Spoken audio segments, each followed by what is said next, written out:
No, no change in my opinion, certainly. I kind of stated from the very beginning that the 11 car always comes first. I'll never compromise any of my on-track position for the race team I own. Certainly it's important to be a good leader for the team that I own. It's also important to be a good teammate. Therefore, I'm going to work with both of them equally. But right now, if I had to choose, they're side by side coming the line at the 0.1 chance that that happens, then obviously, I'd probably lean to the 23 side. Did that get any sort of negativity from Ty?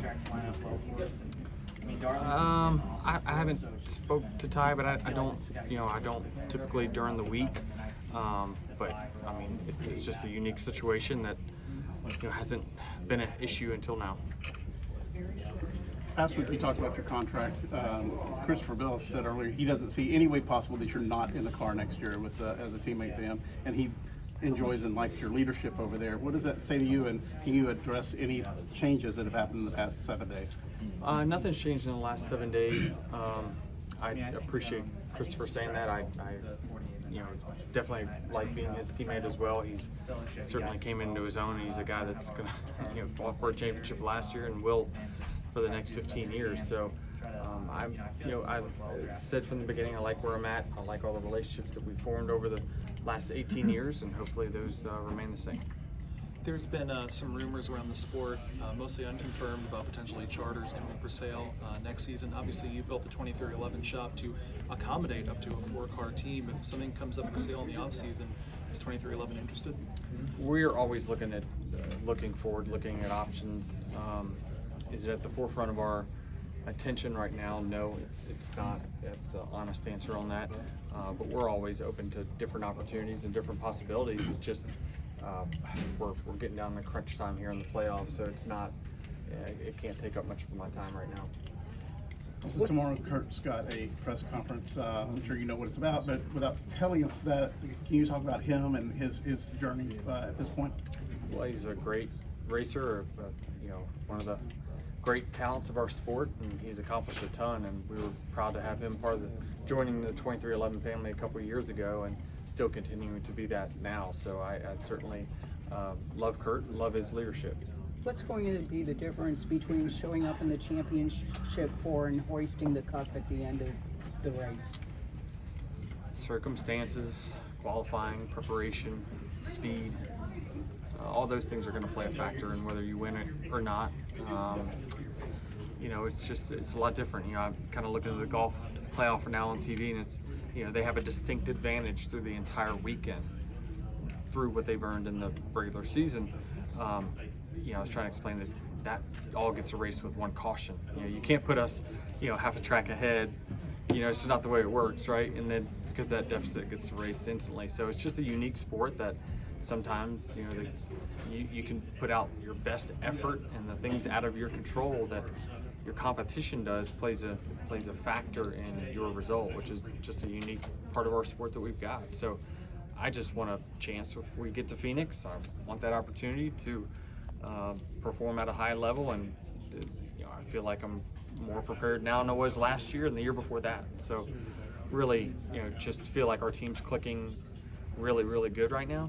And I think the tracks that we're about to go to certainly suit my style. What about that track with Darlington? What about Darlington? What do you think about that? I love Darlington. I love the Southern 500. It's one of my favorite races of the year. I just think that it's a big one. To have a major as part of the playoffs is big, and to have won it a few times, but it's a grinding race. It's certainly the most physically demanding race that I believe that we go to all year long. There's not one more that's more mentally and physically taxing than Darlington. You've said that 2311 is still trying to figure out its manufacturer lines and things like that. Are you worried that will become a distraction to you during the playoffs? Am I worried about it being a distraction? No. I mean, it's been a distraction for the last 2 months, but look at our results. So, I mean, we've been through this before, Jeff. You know that the crazier shit gets, the better off we go. But I'm going to do my best to make sure that by 7 days from now, it's a non-story, and we can start to focus on what we're doing in the future and what it's going to take to win a championship. When it comes to the evolution of this playoff format, you've kind of seen every iteration of it, and you've been a part of every one of them. How is your feelings towards the way the sport's evolved and this format's evolved? How do you kind of weigh the randomness of it, but also how it challenges you guys to be at your best every week? Yeah, it's the fine line that we run between entertainment and pure racing, right? It needs to be an entertainment sport. It's what we're out there doing is entertaining an audience, and the format in which we crown a champion has changed over the years due to influence of wanting, trying to create these exciting moments.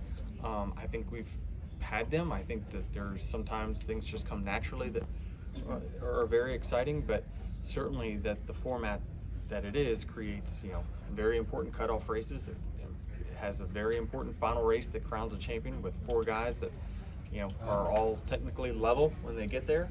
So it is what it is. We play by the rules that NASCAR puts in front of us, and we do the best we can to achieve the top goal, but so far we haven't done it. What have you advised Bubba as far as strategy tomorrow? Do you say, hey, run up front? Do you just say run it back? Or what do you do? Yeah, I let those guys kind of on his team dictate the strategy in which, whether they want to run up front, do they want to be conservative. You got to let them do what they want to do. I don't want to be an influence on that at all.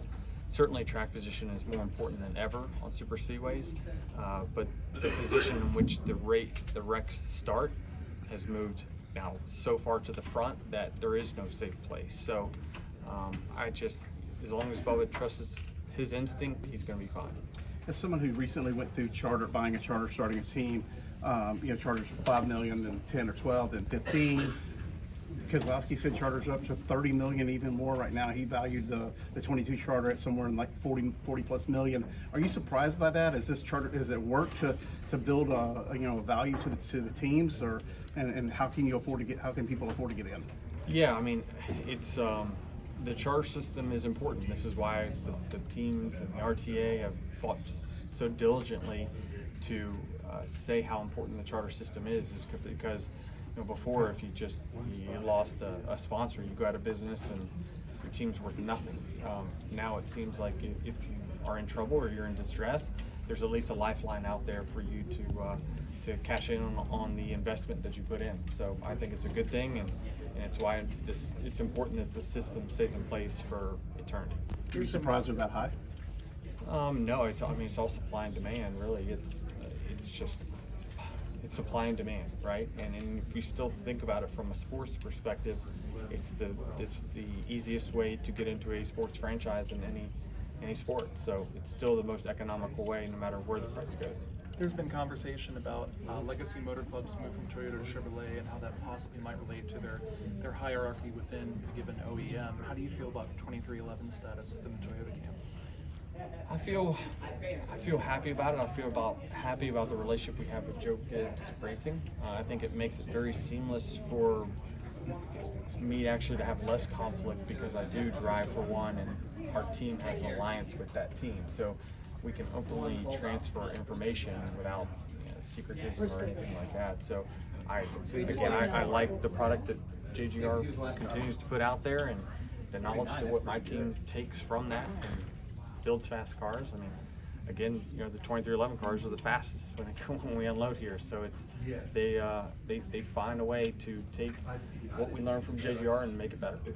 How does that differ from Barney Visser's situation? Man, just so many